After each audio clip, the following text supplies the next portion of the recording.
Welcome back to another episode of The Banana Show, where we speak about a variety of topics, mental health and self-development related. And today we're going to talk about self-sabotage with Drolshagen, who is a professional and personal development coach who has helped a lot of people to overcome their self-sabotage and live their life to their best potential. Stay tuned for the rest of the interview. Remember to like, subscribe, share, and if you're listening from Google Podcasts, go ahead over there and share the episode. If you're listening from Apple Podcasts, go ahead and leave a comment so that I can reach more people. Thank you for tuning in, and I will see you in a couple of seconds. So I want to thank you for coming today, Mr. Joseph Drolshagen. Please let me know if I'm pronouncing your last name correctly, because it's a quite unusual last name. So just let me know if I'm, pronouncing your name properly. Absolutely. It's Drolshagen. And it is a very complex name. It took me 40 years to learn how to say it. Oh, Drolshagen. Drolshagen. Yep. Okay, thank you. Drolshagen, yes. Okay, so I want to thank you for giving me the opportunity to interview you today and, share your lovely knowledge with us as young people, how we can get over our self-sabotage. I'm from Jamaica, by the way, and I'm currently recording from Jamaica as, a Jamaican podcaster. So, yeah. Oh, nice. I love your accent, too. Thank you. When we're here, you don't really seem to have an accent because we're conversing with the same people. So you don't really notice the difference. Yes, yes. It's an honor. It's really an honor to get to be here with you today and to talk. I love sharing my message and helping people and serving and just really helping people shift mindsets to really open up what's possible for them in life. That is really good. And I feel like a lot of us young people, we need that guidance today. And so I want to ask you, what exactly is self-sabotage? Self-sabotage, and really I talk in terms of mindset. Okay. So the best way I can explain this to you is that I understand is I typically have like a stick man I use in my presentations. Okay. And we have our conscious mind. And our conscious mind is whatever we focus on. It's the words that we use. It's the thought that we entertain. Okay. And then we have the subconscious mind, and all the subconscious mind does is absorbs whatever the conscious mind's focused on. So it doesn't determine good or bad. It doesn't determine what we want and don't want. It just absorbs whatever the conscious mind's focused on. And then the subconscious mind uses the body to carry out those actions to bring about the experiences of what we call living life. So when we're living in patterns and paradigms, which are really habits of belief, when we're living based on our conditioning, when we're living based on our past results, and that's what we're focused on, then that's what the subconscious mind absorbs. And that's why so many people will work harder and harder and harder in life, and they'll create the life that's harder and harder, or limitation, financial limitation. So it's like pouring water in a bucket and you're using a strainer. So whatever you pour into the bucket is your habits and your patterns, and whatever you leave behind is just things that you don't normally focus on or things that you don't normally use as everyday life. So it's like that. Yes, great analogy for that. Yeah, that's a great way of saying that. And so what happens is people are living in limitation. People are living in fear, doubt, and worry. And because they're putting their attention on fear, doubt, and worry, because they're using words to talk about that fear, doubt, and worry, they're making it more powerful. And the subconscious mind is absorbing that. And then it uses the body to carry out actions to experience more of that. That really is the essence of self-sabotage. I understand. It's like the other day I was watching a video, and the girl in the video, she said that if you want to pass an exam, but you study, you do everything for the exam, but you go in there with a mindset like, oh my gosh, I don't want to fail. I really don't want to fail. I really don't want to fail. You're putting the energy towards failing, and that might manifest the failure more than you even realize.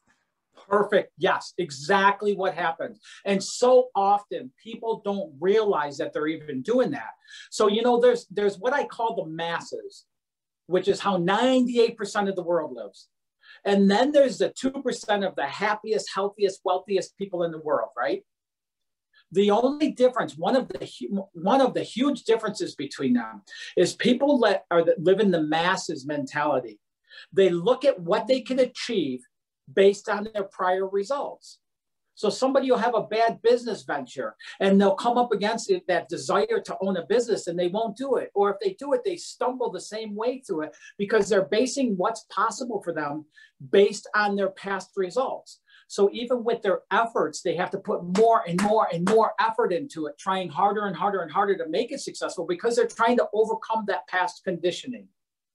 Oh, Make I sense? understand. Yes, it does. The wealthiest 2%, the wealthiest, healthiest, happiest 2%, they come up with a vision for what they want to achieve. They don't care about where they come from. They don't care about their past. They don't care about their past results. And they come up with a vision. And that's one of the first things I do, whether I'm working with an individual, organization, or corporation, is I help them define a dynamic, what I call a dynamic vision for what they want to achieve. Once we come from that vision, all of a sudden doorways start opening that when we're coming from that limited place don't. Life becomes easier. You'll hear people talk about people and they'll say, oh yeah, but it was so easy for him. It was so easy. I struggle all the time, right? Okay. So how do we remove the mind blocks to get to that vision of ourselves? How do we get to the point of starting the process of removing the blockage or the pattern, what we see ourselves as achieving? Great question. And I have a whole slew of tools that I take clients through, whether it's one-on-one, group, however I do it. But really one of the first things to do is to start with creating a vision for what it is you want to achieve. I have had clients who were school teachers that couldn't stand doing it anymore and they left. And I have one in particular who bought a bus and converted it to a hair salon and started going to industrial parks. People would come out, get their hair cut and go back to work. Later on, she increased it to a bigger bus and put a boutique in the front of it. That was an opportunity she saw, right? And she took it. That was actually very creative. Yes, I have multiple people who are like entrepreneurs and they want to be entrepreneurs. They got one foot in the employee bucket and one foot in the entrepreneur bucket, and they're trying to make that shift, but their fears and such. So what I do is I tell everybody I work with, I start everybody with create a vision for what it is you want to achieve in your life. Create a vision. A powerful vision will be a clear picture. Clarity is power. It'll be a really clear picture of what that looks like. A dynamic vision will have feeling tone in it. What does it feel like to be that person living that life? And I'm telling you, I have had incredible results with my clients.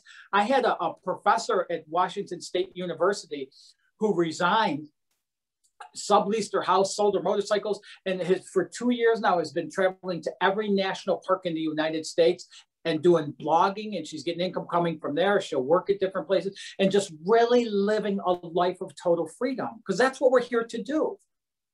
I believe in that, but to create the vision, is it like creating a vision board, or you have to be detailed in every single thing that you want written on paper and trying to envision it coming to life? Yeah. So what I'll do is when I start working with somebody new is I break life into 4 quadrants. There's health and well-being. There's love and relationships. There's vocation, your life work, your, whatever it is you do. And then there's your time and money freedom. And to truly be healthy, to truly live a healthy and a wealthy life, it includes all 4 of those domains. So what I'll do is I'll have people write a vision in each one of those areas. And I have different tools I use where we go out in time to create it, because if you can span some time out, if you look at right now, what your vision would be based on today, your situation, circumstances, and conditions, you'd have a different vision than if you went out a couple of years from now or a few years from now. That's true.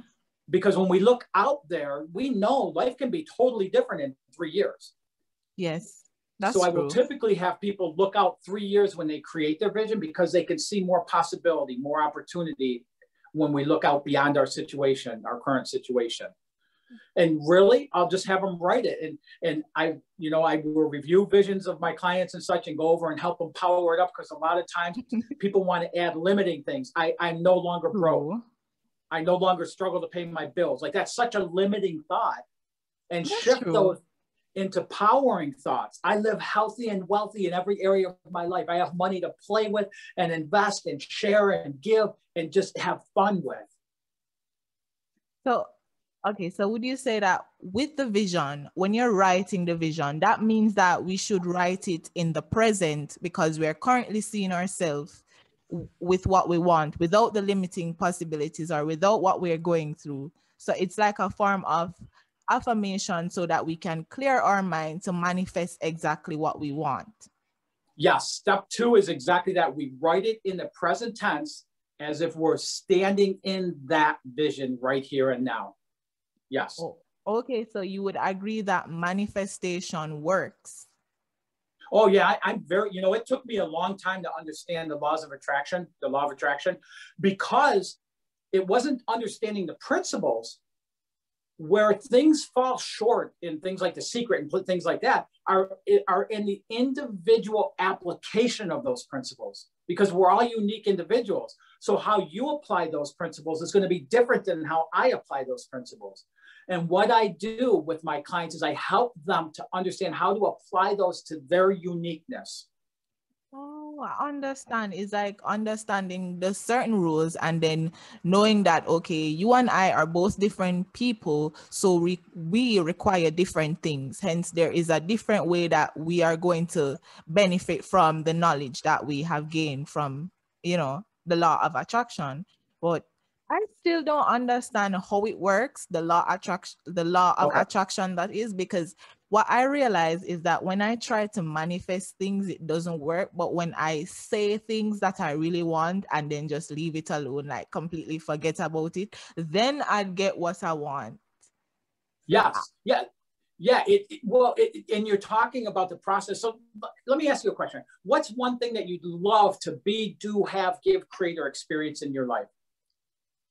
Peace of mind, love, health and happiness, and to be able to reach a lot of persons with this podcast. Okay. Awesome. And you covered a lot of ground there. And the more specific you are, so here's part of the thing with the law of attraction. The more specific you are, to say I want love is very vague. Yeah, that's vague. And that's what shows up is vagueness. So that's why the vision, it's really important to be really laser focused. I want to have that awesome love relationship in my life of the person who just treats me like a king and I treat her like a queen, like she's God's gift to me, and I found that woman, but she's God's gift to me, and I get to cherish her, and then we get to enjoy and have fun and adventure and really get into the details of that. Oh, so the key is to be very specific, even down to the time. And well, you don't really have to be down to the time, but I watch a lot of manifestation videos, and one particular girl, she's sharing how she manifests her apartment and her trip, and she said that she even manifests down to the side of where she wants her apartment to be, to the right side, and it worked out. But she's saying with laws of attraction, we have to be careful because sometimes the universe don't want what we want for ourselves, and sometimes it's not best for us. So we shouldn't feel discouraged if we want something that might not be best for us in that time.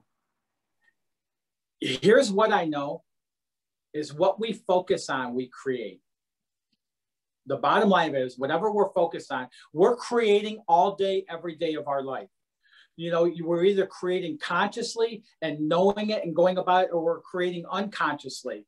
Creating unconsciously is the things that we don't want. And it's based on the words that we use and the thoughts that we focus on is how the whole creation process works. So, and that's the whole stick man, the conscious mind to the subconscious to the body. That's that whole process right there. So getting a vision, getting into that vision, putting that vision on, what is that person, how does that person feel, what they do, and all of that. So if we're creating things in our life, if we're seeing our life show up in ways that we don't want it to, then we have to go back to those. We have to go back to the words we're using and the thoughts that we're entertaining. Because there's something in that process that we're focused, wherever we put our Attention is where we're placing our intention. Oh, yes, I like that. I Yeah. like that. So whatever we're seeing show up in our experiences of our life are of our creation. Okay, yes, I understand that. I can see that in my own life and the life of others. And for someone who suffers from mental illness, I'm doing very well right now, but I'm wondering if, this can be used to help others who are suffering in this current time, and how Sure. it can be used to help others who are struggling in this time. Yeah, because right now, I mean, with the epidemic and all the stuff going on and everything, there's so many people that just feel like they're literally trapped in fear, doubt, and worry. And they don't even know it's a choice. They don't have to be there. And my whole mission of my life is to inspire, motivate, and guide people to living better lives. And so to have this opportunity here with you and to have people hear me say, you don't have to live like that. You don't have to live in fear, doubt, and worry in your life. Oh, yes, I understand that. But like, how do you take the first step to say, I am not going to let this bother me. I am going to overcome it. How do you go ahead and take the first step of deciding that this is not what I want for myself? This is not what I want for my future self. And, this is the past and I'm going to move forward. How do you take the first step? That's a great question. I'm really enjoying this conversation because the first step is what you said there, is the awareness, being aware, understanding. We have two internal growth signals built in. Every human being has them. It's called our longings and our discontents. Those longings for things that we've yet to be, do, have, create, experience in our life is the longings. And then simply just where we feel discontent right now. There are two signals that are leading us, trying to lead us forward into living our life based on our passion, our purpose, our mission, whatever you want to call it, And as we step into that, as we start becoming aware of it, we'll start noticing our self-talk. We'll start noticing when we allow that discontent to grow and go into it, it has all the directions in it. Now, the other thing I want to touch base on is when we talked about the vision, the other really, really important point of that is we stay the heck away from the how to do it.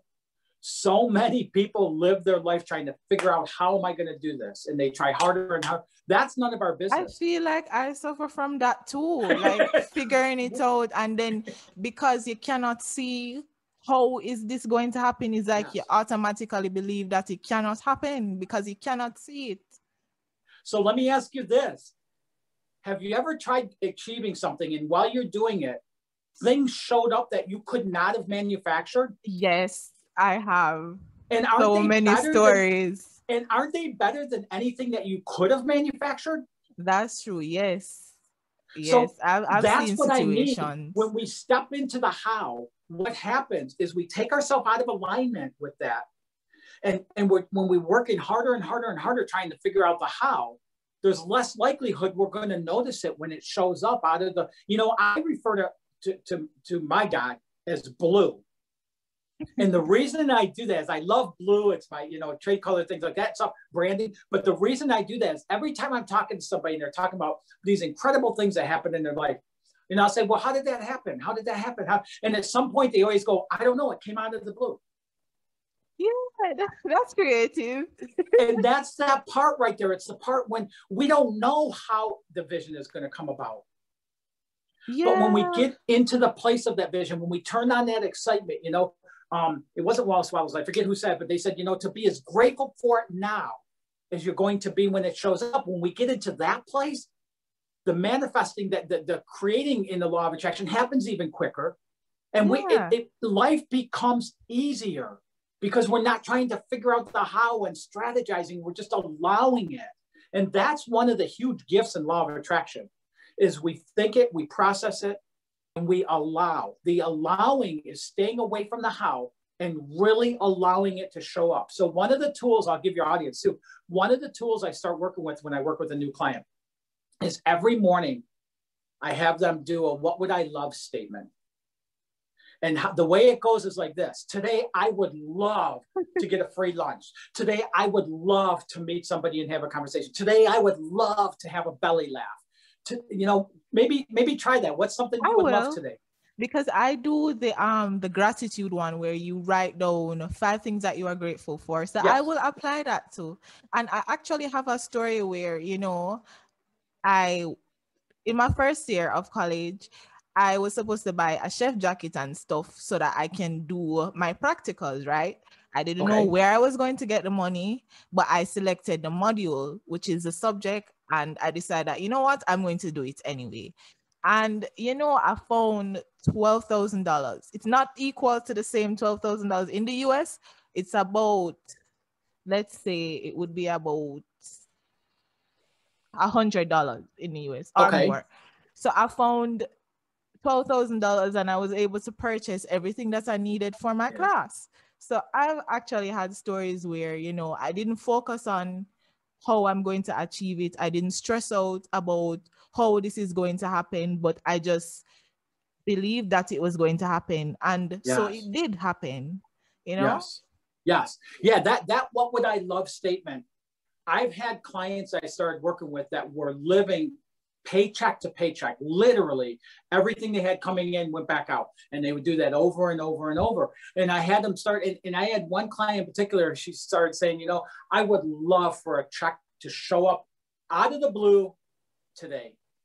Within a month, she had 3 different checks of sources of income show up in her life out of anywhere, and then start making that shift. So that what would I love is so powerful. And here's how I apply it.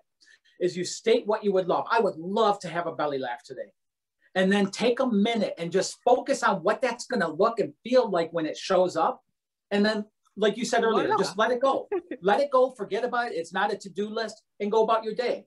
And watch and see how often that shows up.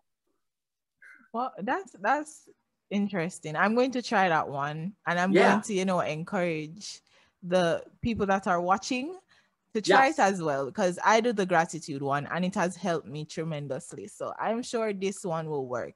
Do you write it, or you just say aloud? I just say it out loud. I would just say it out loud.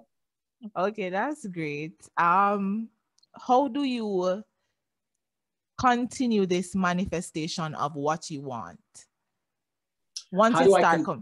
How do you continue it once you start the process? Is it a possibility that you will revert to being back to the person you were before, unbelieving that you could? That's you asked a really good question. If I put enough focus on that person I used to be, yes, I will go back to being that person. But if you just disregard it and move forward and focus on being a better person every day, then you should be fine, right? Yeah. So 2 things I learned early on in doing this work, and I've been doing it for over 30 years now. I was 22 years old when it started, and I'm 56 now. So, I mean, it's been going on for a little while.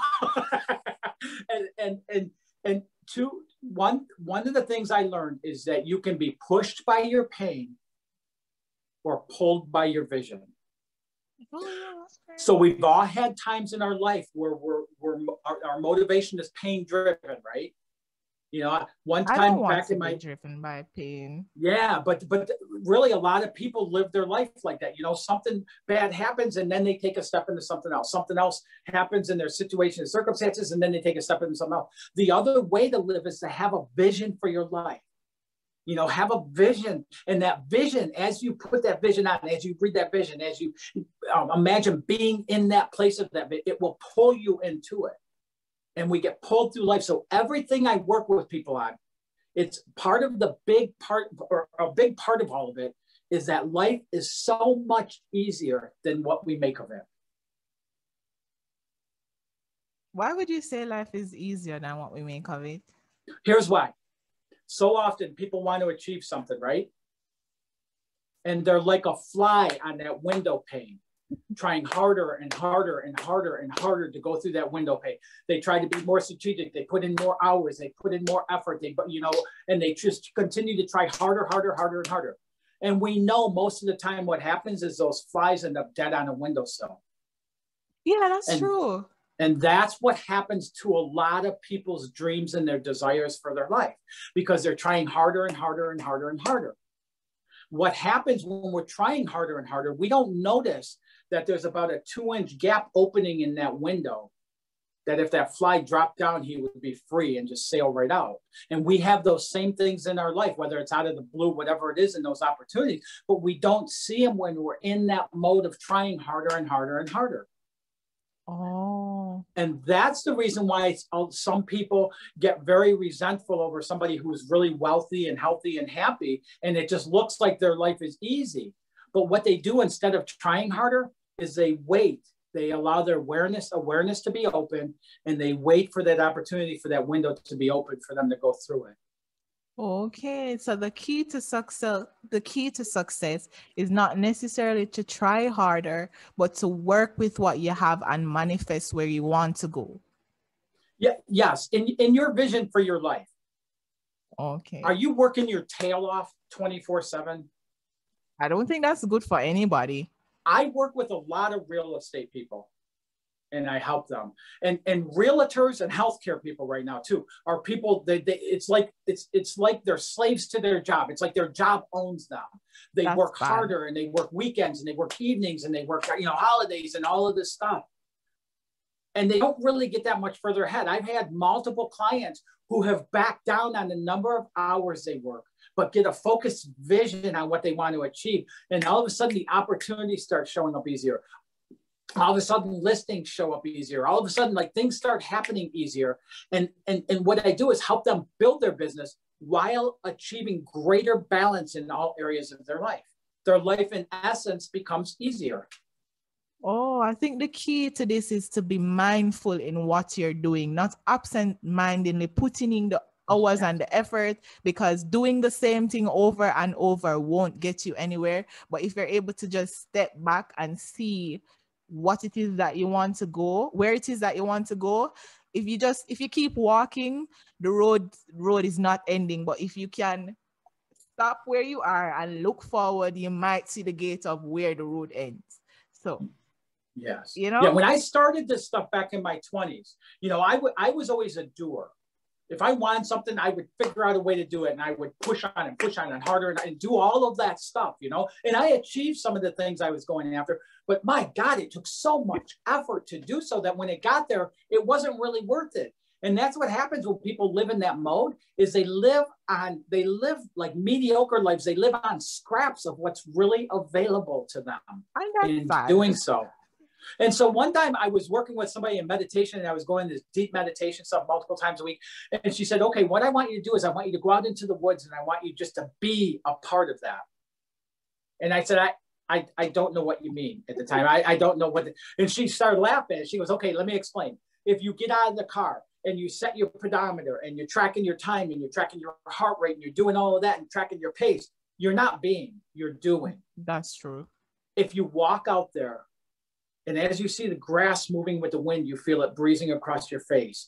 As you feel the heat of the sun, you feel the quietness, the singing of the birds. That's being. And so often people live a majority of their life as a human doing, but we're human beings. And our life is intended to be easy and joyful and creative and to have a mark. And one of the reasons I'm so passionate about what I do is because I know each time somebody goes within and they tap into those unique gifts and those unique talents and they bring those outwardly, the entire world is a better place for everyone. Oh. And I want to be a part of that mission in people's lives. I want to be a part of that mission too. And, I'm inspired. I'm seeing things clearly since you have, talked to me. And I want to I have a last question for you. Sure. What would you say?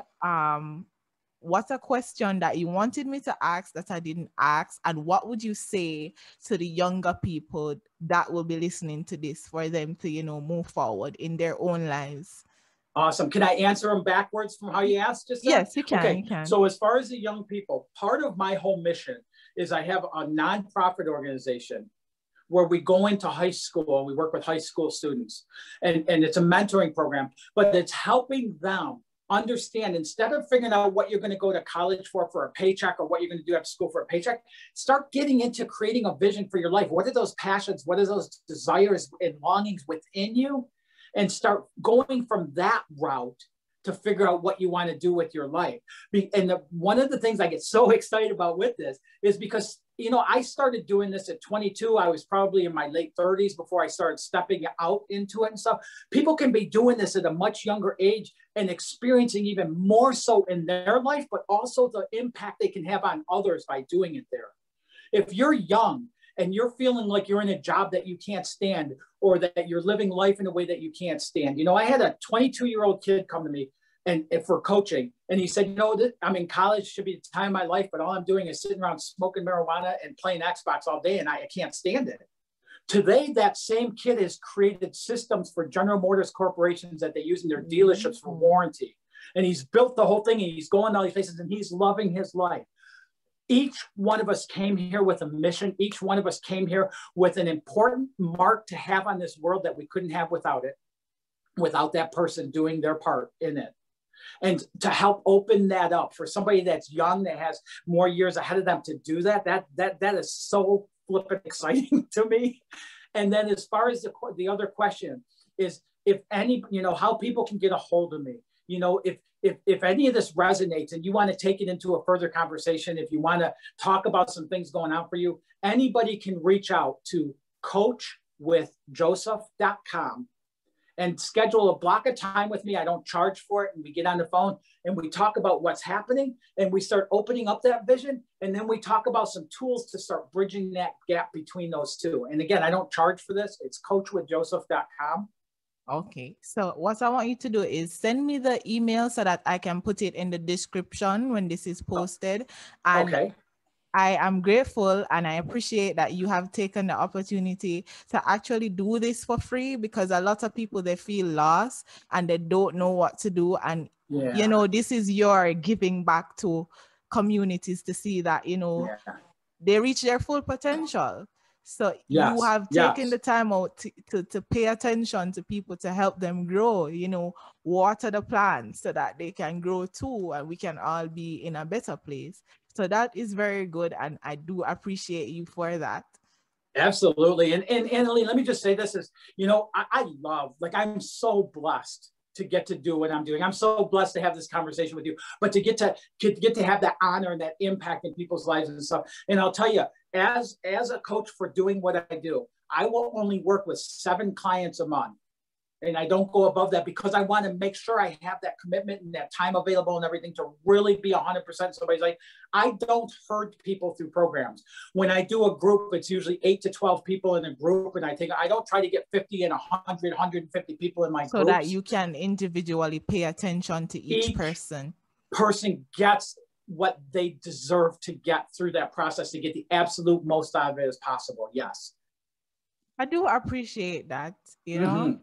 And as we're coming to an end, and I am very grateful, because I'm actually very inspired. You know, I feel like I want to go out there and make a difference. Well, I'm trying my best. I am making a difference with the podcast, because that's what I started the podcast for. I wanted to reach a number of young people, especially in our Jamaican society, who are really self-aware. They don't know what they want. The society already is stifling this society. And, you know, I just wanted them to know that there is hope, and we can be more than what we set ourselves up to be, and what we set and what's there available to us. We can create something for ourselves. So I started this podcast for that reason.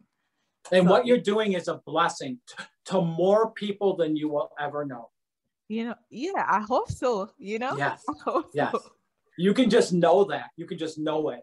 Yes. I'm doing my best, you know? Yeah. And I'm trying my best to show up so that, you know, they can get this information and move forward with it. Because, you know, the more educated is, the more tools you have to use to become a better person.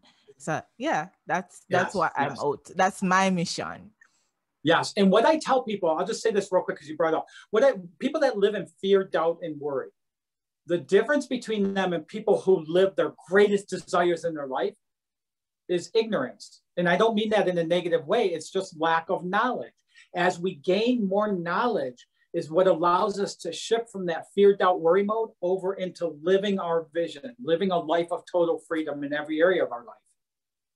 Yeah, that's actually very true. Yeah, and you're helping people gain that knowledge. That's incredible. Yeah. Thank you. Uh-huh. And as we come to an end, I want to thank you for this great opportunity to come on this podcast and inspire our Jamaican people. And I hope that, I'm able to get you back on the podcast to talk about something more inspiring or something that might help our people to move forward,